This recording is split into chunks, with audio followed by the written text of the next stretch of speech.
Narito na ang inyong hinihintay. Ang programang magpapakita ng di nakikita. Ang nakatago ay ilalabas niya. Programang maraming ilalantad na mga sorpresa. At ngayon, narito na po sila. Ang mga kwento niyang ating mapapakinggan. Si Mr. Yes Yes Yo, Attorney Ferdy Topacio.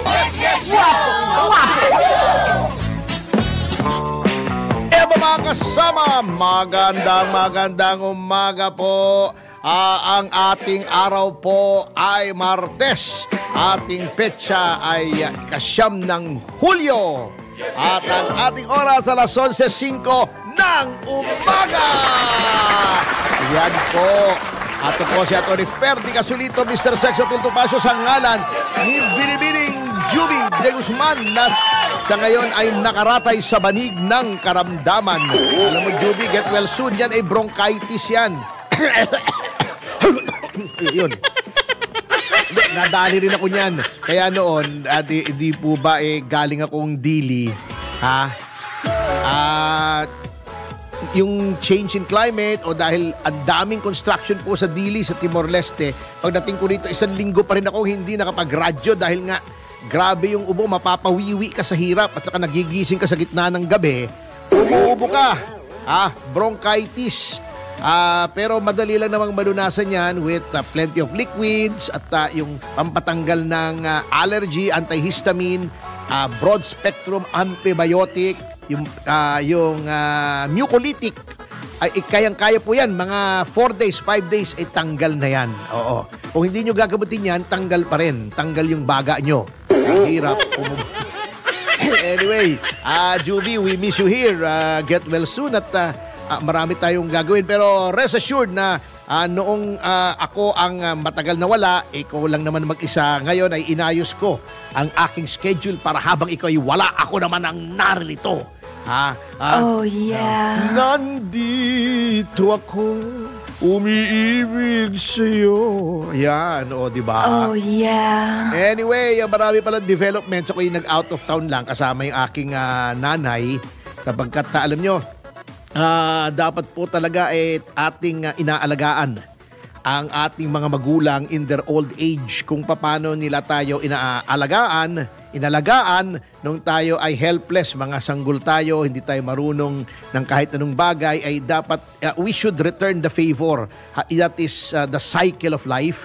Inalagaan tayo nung bata tayo, ngayong may edad na sila, mahina na ang kanilang katawang lupa, ay alagaan naman natin ang ating mga magulang. Nasa Biblia po yan, honor thy father and thy mother. That is the first commandment with a promise.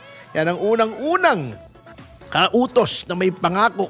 Ng pangako, mga kapatid ng Panginoon, kapag ginawa nyo yan, ay kayo po ay aasenso. Oo, hindi. Totoo po yan. Ako ay naniniwala dyan. Tama. Anyway, upakan na tayo. Unahin na natin ito. Kanina pa ako ini-interview dahil dito, yun pong pabuya para kay Pastor Apollo Kibuloy. Ayoko sana magkomento rito dahil ako yung abogado, isa sa mga abogado ni Pastor Kibuloy. Kanya lamang, pambihira to, Alam nyo, hindi ko po kine-question ang karapatan ng kapulisan na nasa ilalim ng DILG na magbigay ng mga reward. Yan po, talagang customary po yan. Matagal na po yan, daang taon na, ay talagang meron pong provision dyan na kapag kayo ay hinahanap ng batas, ay pwedeng magbigay ng reward. Wala pong problema dyan. Okay. Ito po ang problema na natatangi dito sa pagbigay ng pabuya laban kay Pastor Kibuloy. Inamin ni Secretary Abalos na ang pabuya ay hindi nanggaling sa pondo ng gobyerno, kundi ito ay private funds, pribado na pondo. Okay, ganito po Ipaliwanag ko kasi yung iba sinasabi, buti nga pribado hindi magagastusan ng gobyerno. Dapat matuwa pa nga daw ako. Hindi po ganyang kasimple yan, mga kasama. Hindi po ganyang kasimple sapagkat we are dealing with public functions, with the exercise of governmental power. Okay, ha? Ako po galing din sa DILG nung panahon ni Pangulong Estrada. Ako'y naging assistant secretary dyan. Ang procedure po ng pagbibigay ng pabuya yan ay covered ng isang memo. Chief PNP or mas matataas pa. Kasi ang Chief PNP po has the rank of Director 4 sa organization ng DILG. O mga ASEC, USEC, usually po sa amin USEC. Yung Undersecretary for Public Order. Yan po si USEC June Avenido nung panahon ko. Dating pulis. Lalagyan niya kung sino-sinong may patong sa ulo. Hindi po si hindi po si Harry Roque. May patong sa ulo. Iba po naman yung patong sa ulo na yun. Piluka yun Hindi rin ito si Lito Banayo. Hindi yung klaseng patong sa ulo.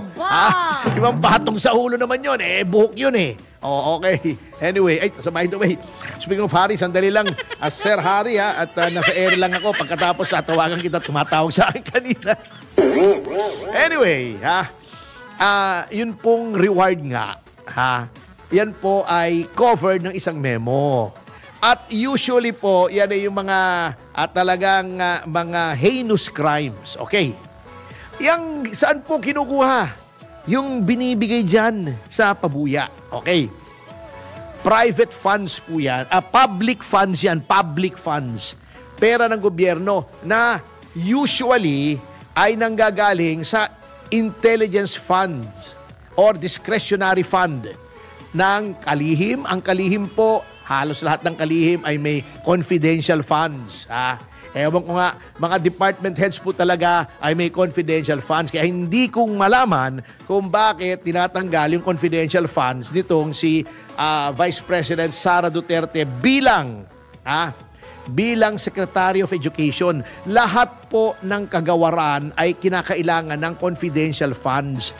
Ano po yan? Common sense yan. May mga gastusin na hindi pwedeng i-cover ng ordinaryong pondo, lalo na yung mga maseselan. Yan, DILG. It deals with criminality. DND. It deals with national defense. Etong DepEd. Dahil nga marami pa rin hanggang sa ngayon ang infiltration ng ating mga eskwelahan ng mga lawless elements, yung mga terrorist groups, designated terrorist groups. Hindi po ako nagre-red tagging sabagkat ang CPP-NPA naman ay talagang designated na terrorist group. Hindi lamang sa Pilipinas, kundi ng ibang bansa. Yan. Yung mga ibang terrorist group, katulad ng Abu Sayyaf, yan yung mga Maute, yan. Maute Maute. Baka kung ano rinig nyo dyan, masama minsan, Maute. Maute. Okay, Okay, yan po ay talagang ginagamitan ng confidential funds to buy information. Wala po problema dyan. Ngunit, unang-una, private funds, okay, binigay sa gobyerno. Eto, 10 milyon, naka-raise kami. May mga kaibigan daw siya, bakit ayaw niyang sabihin kung sino tong mga kaibigan na to? Alam nyo, tinatanong natin yan dahil hindi natin gustong magmarites, Tinatanong natin yan sapagkat sa ilalim ng konstitusyon, meron pong principle of transparency. The people should have access to information on matters of public concern. Public concern po yung pag-serve ng warrant, pag-implement ng warrant because the implementation of warrants of arrest is a governmental function. Trabaho ng gobyerno yan. Basta trabaho ng gobyerno, may pakialam tayo sa informasyon. Ngayon, okay bakit? Sino itong mga to na gusto nilang mahuli si Pastor Kibuloy over and above ibang kriminal na ang mga ang mga paratang pa ay may kinalaman sa karahasan, violent crimes, tulad ng murder terorismo. Ayan parricide. Bakit inuuna ito? Sino itong mga to? At interesado silang mas mabilis mahuli si Pastor Kibuloy kesa sa mga pumatay ng tao na pinaparatangan. Hindi ko sinasabing guilty. Halimbawa si General Bantag. Ang accusation diyan multiple murder. At pinapatay daw na journalista. Bakit 3 million lang ang pabuya. Ha? So, alam nyo, baka baka nakalimutan lang sapagkat abogado naman si Secretary Abalos, ano? Baka nakalimutan niya that there is such a thing as equal protection under our Constitution. Ang ibig sabihin, bagamat may discretion, kasi alam na natin na sasabihin yan eh. Hindi, nasa sa amin kung magkano ang pabuya, oo, may discretion kayo. Pero, a constitutional and republican system of government abhors unfettered discretion. Hindi pwedeng yung iyong discretion ay walang limitasyon. Dapat yan ay mag-comply sa Equal Protection Clause. Anong sinasabi ng Equal Protection Clause? Every person similarly situated should be similarly treated. Pag pare-pareho ang kondisyon, ang estado, ang sitwasyon, dapat pareho ang pagtrato ng batas sa isang tao. Hindi pwedeng may favoritism dito. Hindi pwedeng may diskriminasyon. Okay. Ano mga charges kay Pastor Kibuloy? Hindi ko sinasabing basta-basta krimen. May human trafficking, may rape, okay, etc., etc. Okay. Wala namang violent crimes dyan eh. Eto kayo na mag-research, huwag na kayo maniwala sa akin.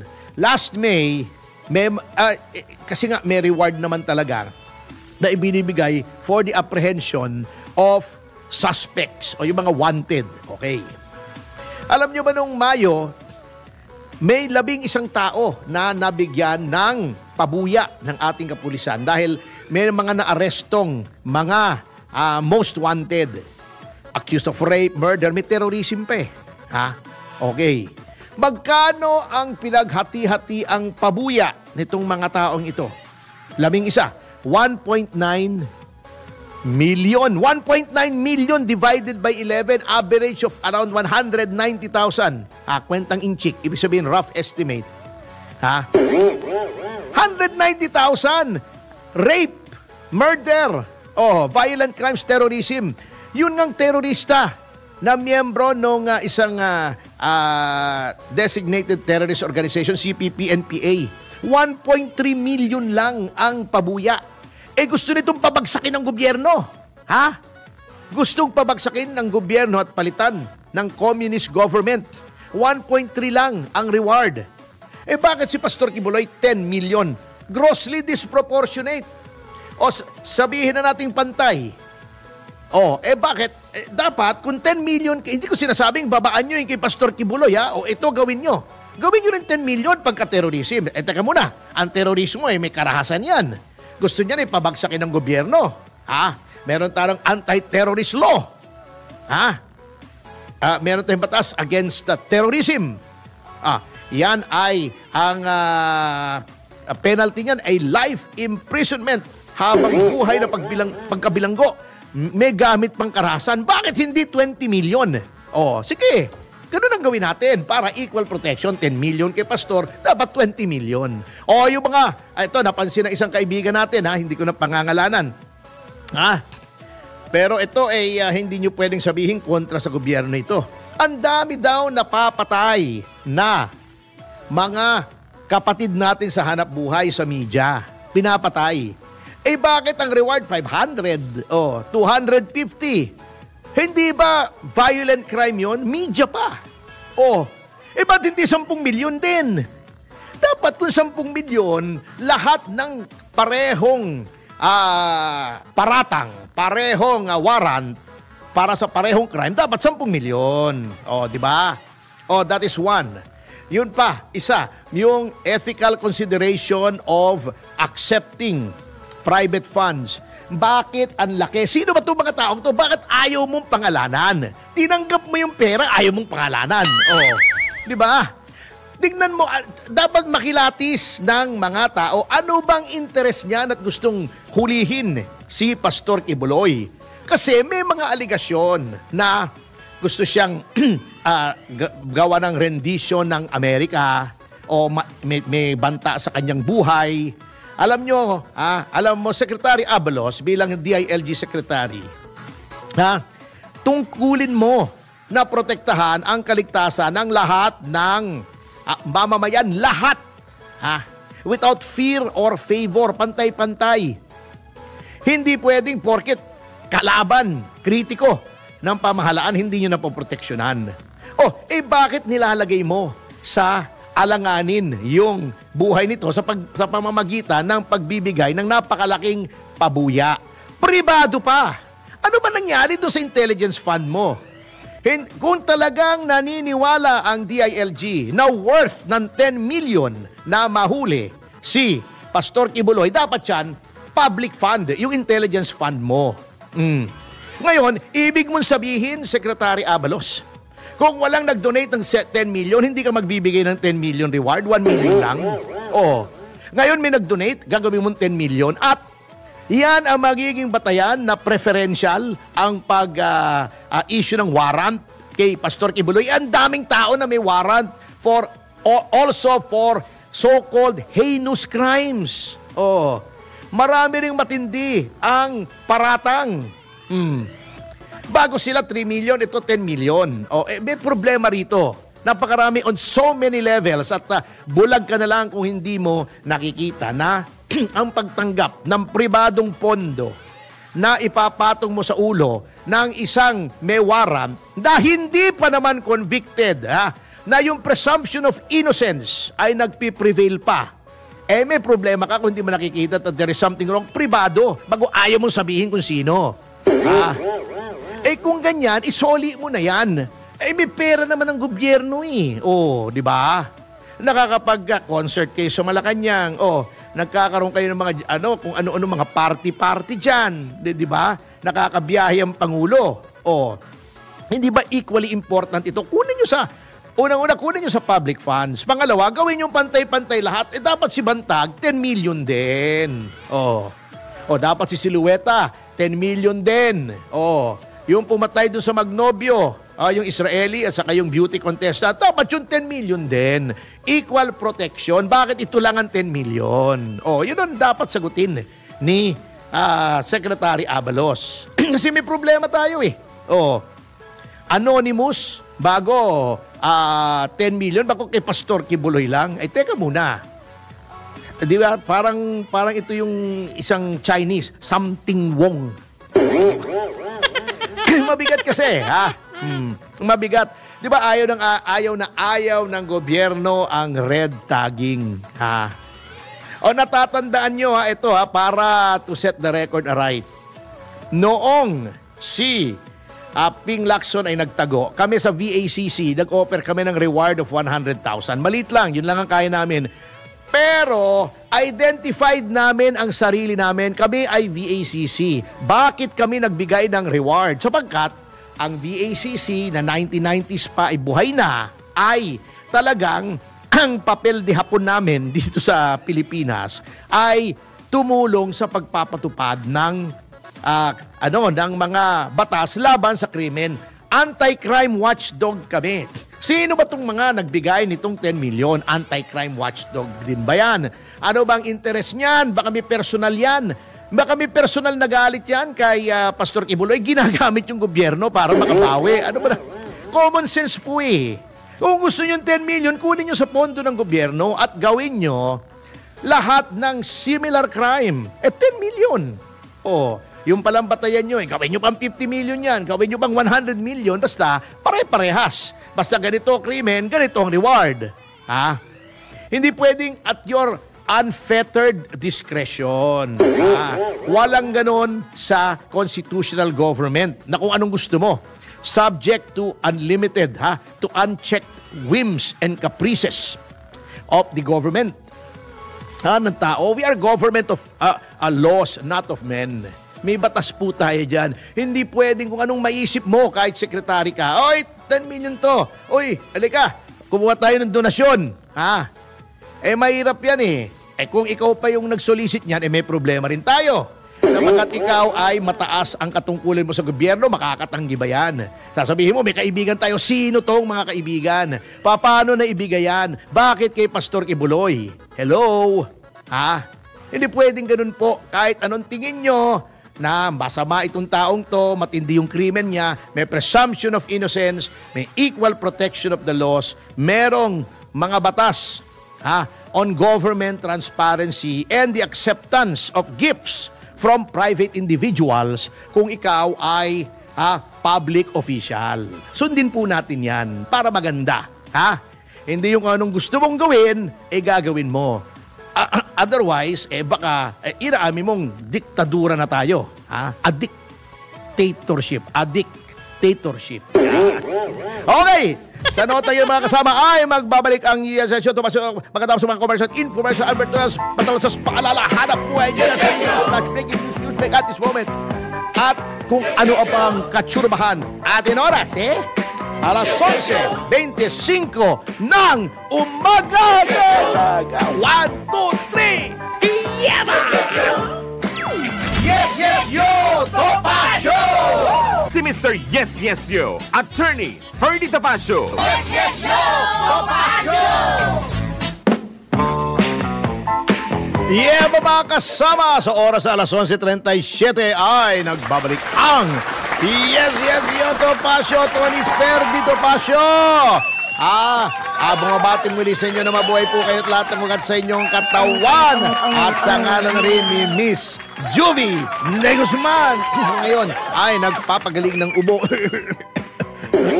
At syempre po, sa ating pagbabalik sa ikadalawang yugto, tama naman, ikadalawang yugto, pangalawang yugto, dang Yes, yes, yo, Topacio, ay narito na tayo sa ating paboritong bahagi na Pinamagato.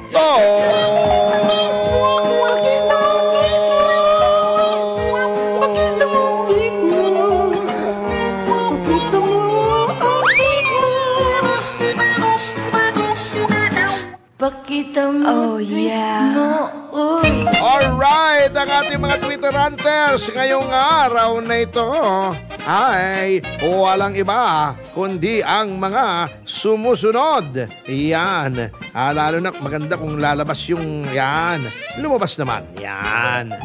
Okay. Ang mga Twitter hunters natin ay umpisahan natin kay Japok Tin from Taipei, Taiwan na nangunguna sa pagbate. Nandito rin si Hampas Lupang Mandaragat, si Ramil Vic ng Bustos, yan, Lanchon Ham, Choco Butternut, nagugutom ako rito sa dalawang ito Lanchon Ham na, Choco Butternut pa. Etong si Rolly Jordan ay narito rin. At syempre, may mga taong hindi natin mababanggit dahil sa kakulangan ng oras katulad ni Jaja. Hindi na natin babanggitin yan. Si Hil Carlos, Valerie, hindi na rin natin babanggitin yan.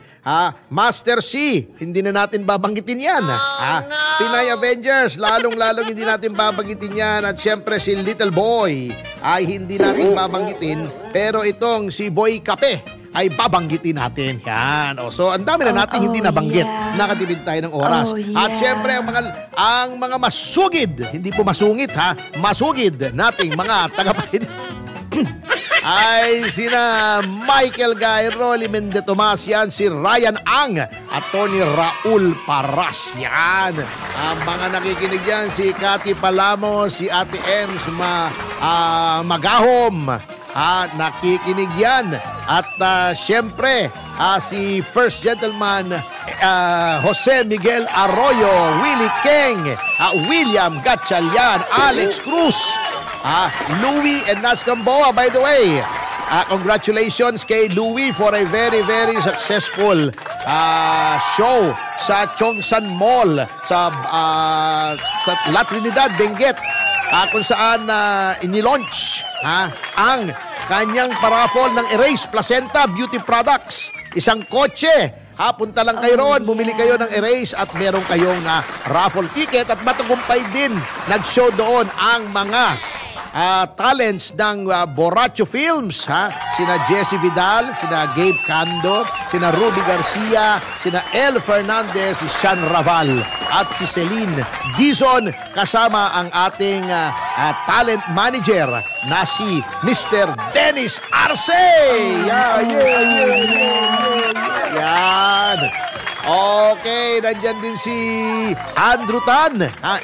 Thank you for the Jura 18. Napakasarap kong single malt At nakikinig din yan. Okay. At sino pa? Baka may na-miss pa tayo. Wala na. Okay. Ede, si Jansen Chua ng Mega Sardines. Yan. Nakikinig din palagi yan. Okay. Si Katirso Peralta, syempre naman. At si Kachek Talay. Hindi nawawala yan. Okay. Pambihira talaga, alam nyo. Nakakatakot na mga panahon ngayon. Sunod-sunod ang pagtaas ng kung ano-ano. Ako na lang ang hindi tumataas. Blood pressure ko lang ang tumataas. Wala na. At iba na lang ang lumalaki sa akin. Chan! Ikaw naman eh. Ito si Wenner eh. Kung makatawa eh. Chan lang ang lumalaki sa akin. Sana all. Kasi for the 4th straight week, hanggat sumabi talaga sa 4 na sunod-sunod na linggo, ay tumataas ang presyo ng mga produktong petrolyo. Nakakabahala at ang inflation natin ay tumataas din. Yung terminal fee, tataasan na rin from 550 magiging 950. Naku, Diyos mio. Mabigat. Pago. Eto, napakaraming kaguluhan. Eto nga ang sinasabi ko, sa dami ng problema sa ating bansa. Patayan, yung pogo. Hindi maintindihan yung pogo eh. At buti nga, nagsalita na si Pangulo. Hindi pala si Pangulo, si Kalihim Ralph Recto na kung minaakala ng Pangulo na itong pogo ay nagdadala ng kriminalidad dito ay itigil na yan. Hindi, yung iba po nagmumungkahi, itigil daw sa Pampanga lang. Hindi po pwede yun eh. Magiging class legislation yan, mga bossing. Kung ititigil yan, tigil sa lahat. Kung pwede yan, pwede sa lahat. Nagtataka nga ako, sinasabi nila ginagamit daw yung pogo pang-espiya ng China kaya may uniforme daw ng Chinese Army dyan, Yun daw pogo sa Cavite, malapit sa base natin. Teka muna. Kung ginagamit ng pang-espiya yan ng China, bakit ang China gustong matigil yan? Yung PAGCOR natin ay gustong ituloy yan at kumikita daw. Kumikita ang gobyerno hindi ko sinasabing si Altenco ang kumikita dyan Oo, unless panibago namang milyonaryo yan Ang bihira talaga, eto naman talagang hindi ko maintindihan nga kung yan para sa China, ba't gustong patigil ng China? Tayong ayaw magpatigil dahil kumikita daw tayo. Kaya na magulo. Anyway, magtatalakay pa po tayo ng mga issue sa pagbabalik ng Yes Yes Yo Topacio. Ating oras alas 11:45. Yes, yes, yo! Umaga! 1, 2, 3! Yes, yes, yo! Yes Yes Yo Topacio! Si Mr. Yes, Yes, Yo, Attorney Ferdy Topacio. Yes Yes Yo Topacio! Yeah, mga kasama, sa oras na alas 11:50 nagbabalik ang Yes Yes Yo Topacio sa ating huling yugto. At pag-usapan natin, ito ang aking sinulat nga din sa aking column sa Daily Tribune ay etong ating Senado ay parang nakaka-disappoint ang mga pangyayari dyan ngayon. Well, matagal na actually may mga disappointing na mga senador dyan. Pero tuloy-tuloy po kasi alam nyo, just to give you a brief background, yung pong Senado under the 1935 Constitution ay bicameral ang ating legislatura. Meaning to say, parang ngayon, may House of Representatives at saka may upper chamber, upper house o House of the Senate.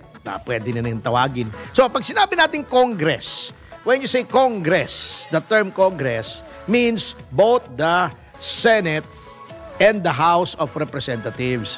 Pero sinasabi ko noon, kinorek pa ako ng isang anchor Well, as a member of Congress, sabi ba naman sa akin, Sir, pero si Gordon ay senador. Opo, ang senador po ay miyembro ng Congress. Sapagkat ang Kongreso po ay dalawang chambers, House and Senate. So pag sinabi kong si Gordon o si Trillanes o si Bong Revilla ay kongresista, tama po yun because they are members of Congress. A senator is a member of Congress. A member of the House of Representatives is a member of Congress. Oh, Okay? yeah. Yun po, maliwanag po yun, ha? Minsan kinokorek ka, mali naman Bala na. Kalma. Okay. Hector, kalma. Okay. Alam niyo po, tinanggal yan, ginawang semi-parliamentary tayo nung panahon ni Pangulong Marcos Sr. Nung 73 Constitution. Naging isang batasang pambansa o tawag nila ay parliament. At from the members of parliament ay doon kinukuha ang mga miyembro ng gabinete o tinatawag ng mga ministro. Yan. Hindi po ministro ng relihiyon, ha? Yung mga nangangaral, iba namang ministro yon, ha? Mga ministers. Kasi po, di ba, ang parliamentary system, alam po yan ng lahat ng nag-aral ng political law na sa high school, ay may merger ang executive at ang parliament, kung saan ang mga miyembro ng, ang prime minister na siyang head of government ay galing sa mga ranks, sa membership, sa mga kaanib ng parlamento ng lehislatura, at siya ay pumipili among the members of parliament ng magiging Minister of Defense, Minister of the Interior, ganon, Minister of Education, bla bla bla, kung anong meron sa kanilang gobyerno. Yan po ay nabago noong nagka-EDSA Revolution at inagaw ni Cory Aquino yung presidency from Marcos Sr. Okay, binasuran 73 Constitution. Nagkaroon ng revolutionary government bago pumili ng 50 tao. Pumili, hindi po ito hinalal, ha. Yung gumawa po ng 35 Constitution, hinalal ng taong bayan. Yung gumawa ng 73 Constitution, hinalal ng taong bayan. Nagkaroon ng halalan for CONCON delegates, Constitutional Convention delegates, kung sinong nanalo, sila ang nagsulat ng konstitusyon. Ito po, handpick, pinili kung sino lang type ni Cory Aquino, 50 tao, yun ang pinagsabihin, oy kayo, magsama-sama kayo dyan, mag-meeting kayo, gawa kayong bagong konstitusyon. At hindi lang yon. Since nagmamadali, kasi wala tayong konstitusyon, revolutionary government, ay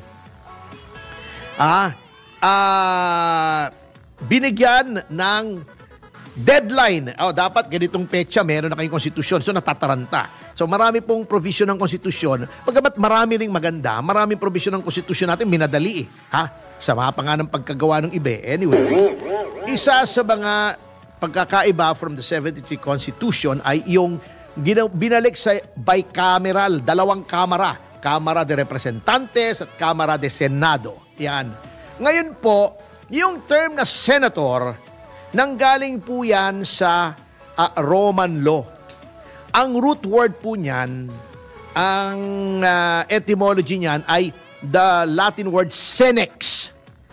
Matatanda, senex. Kaya senior, senex, di ba? Senile, ulyanin dahil matanda na. Senile, senex. Senex, old men. Bakit? Sapagkat,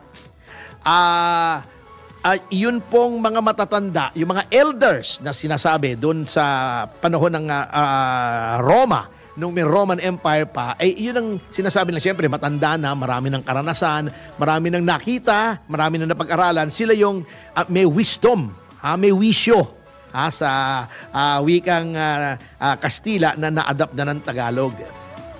Kaso nyo, etong bagong konstitusyon, sa halip ng mga elder statesmen ang nasa Senado, masyadong mababa yung age qualification, 35. 33 ako kinasal di 2 years old pala yung anak ko. Alam nyo, ang nagpapamature sa tao, nagkakaroon ng wisdom, nagiging philosophical ang isang tao ay yung Experience. There's no substitute for experience. Kita nyo, si Enrile, napakaraming alam na batas. Paano? Naabutan pa niya si Moises. Nung binaba yung 10 Commandments, andun siya, nanonood na siya. So, yun ang mga unang batas na nababasa niya. Anyway, so dapat, kung ikaw ay may konting edad na, may experience ka na, marami ka nang napag-aralan, marami ka nang naranasan, wais ka na, kalmado ka na, ikaw ay makakapag-dispense na ng ng sagacity, yung mga may insight, based on experience. Kaso nyo, 35, kahit yung matatandang pumapunta dyan, mga over 35, wala namang experience, wala namang sophistication. Ano nangyayari sa Senado natin? Meron tayong katulad ni Risa Ontiveros sa tuwa, na nahihiya yung tao. Si Trillanes, nagwo-walk out, habang tinatanong ni Enrile. Si Trillanes, binubuli si Cayetano. Si Trillanes, naghahamon ng suntukan kay Jing Paras. Anong klaseng elder statesman ba yan? Dapat talaga may ibang mangyari dyan. Katulad ngayon, nagkapikunan si Senator Binay at si Senator Cayetano, nagka-complaint pa sa Ethics Committee. Hindi dapat ganyan, nag-walk out din. Hindi dapat ganyan ang pinakikita ng ating mga elder statesmen. Yan ang tinatawag na tumanda ng walang pinagtandaan. Anak ng patingo, dapat tingnan na natin yan kung anong dapat gawin sa Senado. Anyway, mahabang istorya yan. Kailangan na po nating magbigay daan sa susunod na programang Balitang Bayan sa pangunguna ni Miss Jen Patrolia na nakita niyo po kanina. At bago po tayo maghiwa-hiwalay sa araw na ito, ay bigyan pugay natin ang mga lalaki't babae na nasa likod ng tagumpay ng lahat ng programa dito sa Aliw TV 23 at DWIC 882. Umpisahan natin ang ating desk editor si Bossing Drew Nasino, ang ating tech engineer si Weder Contehino, Jeneline Rico Hermoso, Kent Sale at Giljon Reyes. Ating broadcast IT JB Dominguez, teleprompter, operator, Neil Joy Amelia, mga manunulat, Alisa Quevedo, Jen Patrolia, mga communications assistants natin, si Yasmin Pantaleon at si Daniela de Guzman, at ating interna na si Aisen Luis Moises. Balitang Bayan na po. At Tony Ferdi Topacio, nagpapaalam na sa ngalan ni Miss Juvie de Guzman. Nag-iiwan po sa inyo ng mga katagang suso, pil sa inyong pagnanasa. Kiki, til sa inyong... Lubot tuloy ako Kalukuhan ko. Kiki, til sa inyong kaalaman. At titimo sa inyong kaisipan na huwag makichi Una, dos, tres. Yes, yo! Topacio! Babayagin! Si Mr. Yes, Yes, Yo, Attorney Ferdy Topacio. Yes, yo! Topacio!